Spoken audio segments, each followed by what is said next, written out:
So in this video I wanted to talk about the quotient law. And the quotient law can also be applied to logarithms like the product law and solving them. So I'll write it out.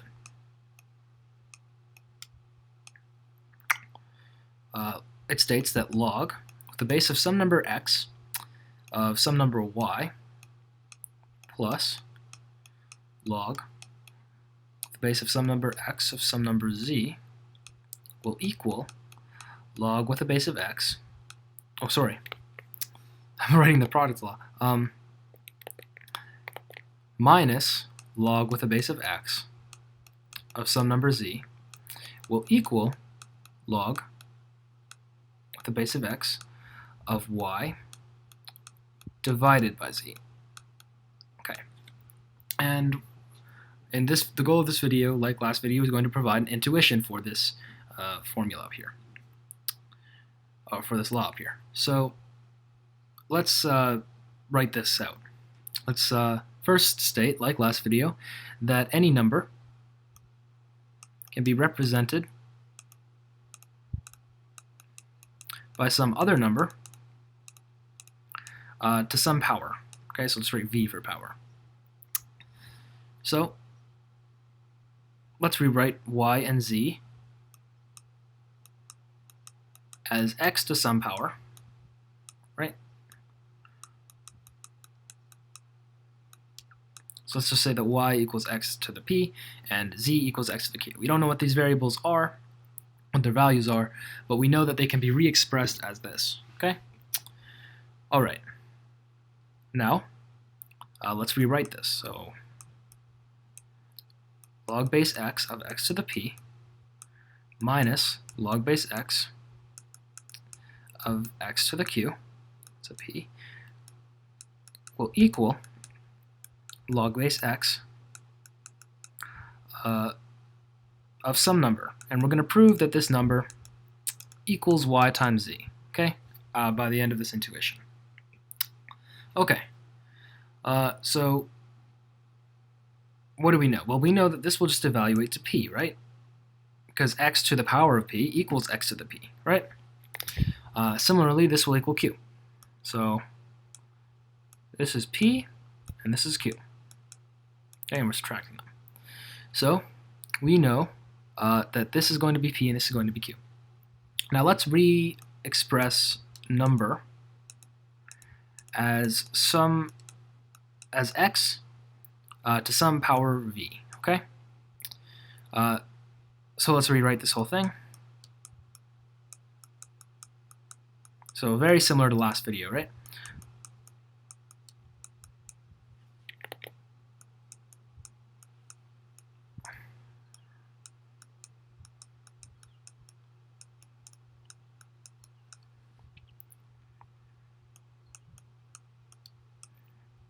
Okay, and we know that this is p, this is going to evaluate to p, this is going to evaluate to q, and this is going to evaluate to v, right?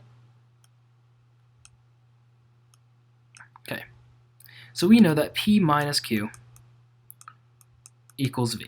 And if p minus q equals v, what does that mean for x to the v? Well, that means that x to the v will equal x to the p minus q. Right? And that's the same thing. We've done this rule before as well, just like the rule from last video. That's the same thing as saying x to the p divided by x to the q. And we've just proven that number, or x to the v, so number, equals x to the p minus x to the q. Oh, not x to the p minus x to the q.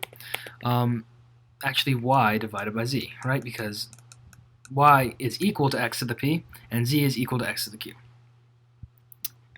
Okay, so we just to recap, we re-expressed these numbers.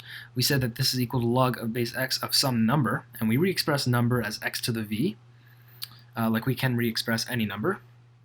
And then we said that this will just evaluate to p, this will just evaluate to q, and this will just evaluate to v. And if v equals p minus q, then x to the v must equal x to the p minus q, which equals x to the p divided by x to the q. Okay, so that's pretty much it for the intuition. It's pretty similar to the intuition from last video, except now it's the quotient law. So let's try some examples.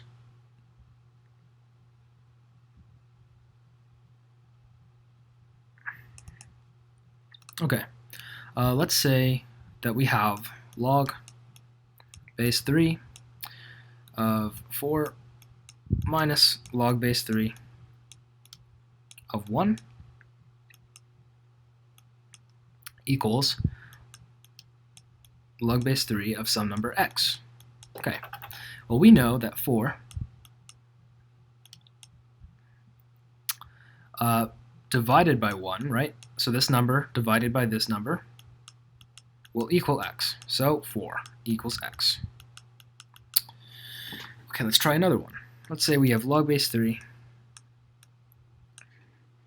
of some number 5 minus log base 3 of some number x will equal log base 3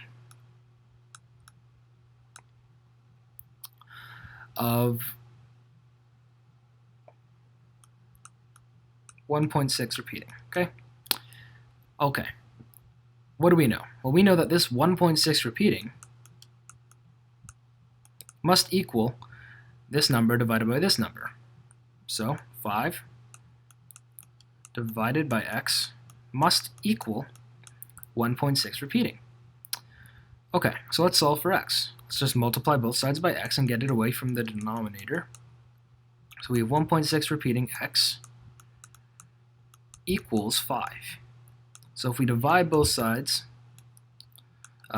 by, well, what is 1.6 repeating? Well, it's 1 2/3. That's the same thing as 5/3. So we're dividing both sides by 5/3. That's the same thing as multiplying both sides by 3/5. So divide by 5/3. We get 3 is equal to x.